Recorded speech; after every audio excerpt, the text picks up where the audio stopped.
Welcome back to Wall of Gain, and in this episode I'm going to be reviewing Saint Anger by Metallica. But before we get into that, if you're new to my channel and you haven't already subscribed, please hit the subscribe button now.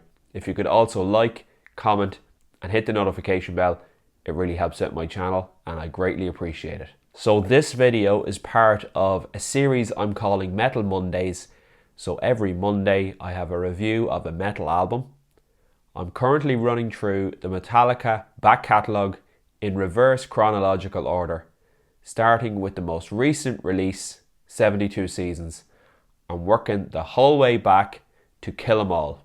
I've created a playlist with all these videos included, so please go check that out. So this week, it's the turn of Saint Anger, released in 2003. Saint Anger was the 8th studio album released by Metallica, and the last studio album released through Elektra Records. It was also the last album that Metallica worked with longtime producer Bob Rock, who had worked with the band since the early 90s. Metallica's bassist Jason Newsted left the band just before recording began, so Bob Rock plays bass on this one. Following the completion of the album, the bass vacancy was filled by permanent member Robert Trujillo, who joined the band.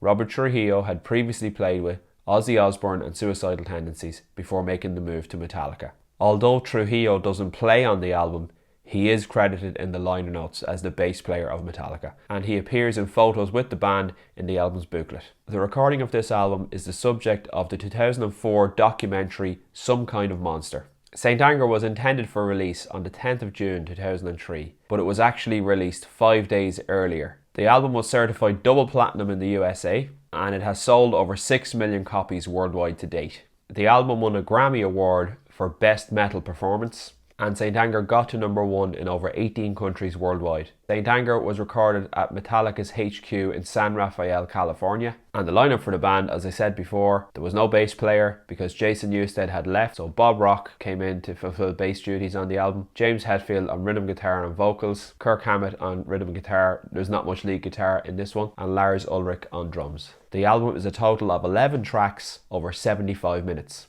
So let's talk about the actual content of the album. We'll start off with production. In my opinion, this is one of the worst produced albums that Metallica have released in their back catalogue.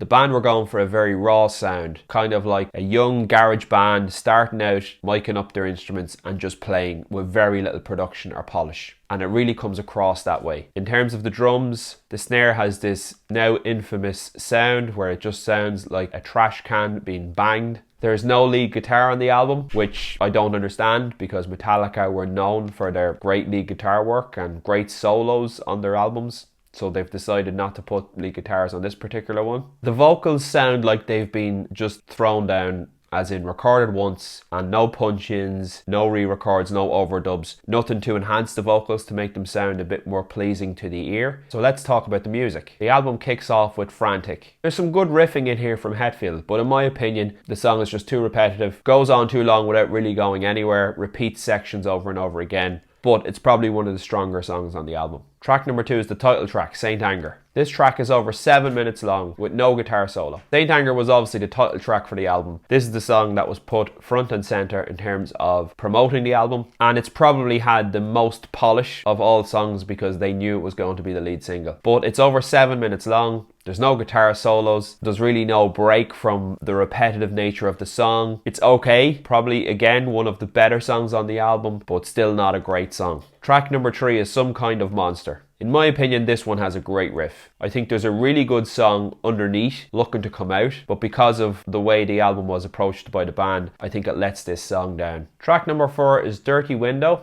Again, some decent rhythm guitar work here by James Hetfield, but in my opinion, the vocals let this song down. They don't sound very good. There's some sections that they should have re-recorded to make the song sound better, but all in all, an average song. Track number 5 is Invisible Kid. Again, some decent riffs by Hetfield, but Lars' drums with that snare sound destroys the song. Track number 6 is My World. Again, a very average song. Some decent riffing by James Hetfield. Really, apart from that, not a lot to say about this song. Track number 7, Shoot Me Again. I have nothing good to say about this song. Next, track number 8 is Sweet Amber.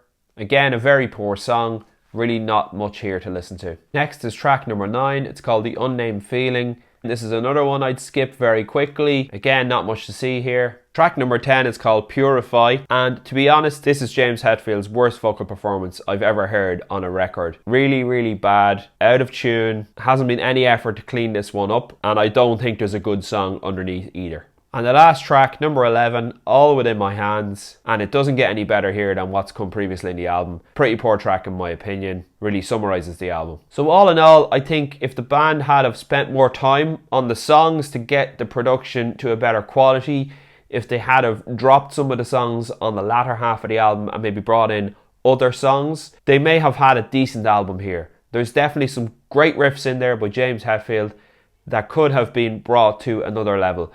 But I suppose the style the band were going for, it was the age of new metal. Guitar solos were out of fashion. They were looking to do something a bit new, and that's what comes across in this album.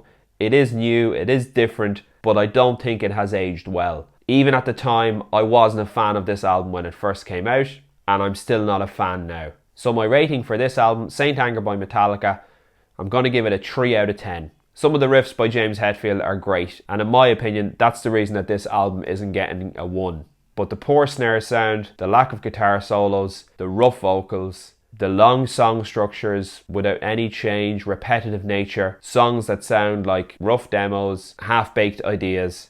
In my opinion, this album is just not that good.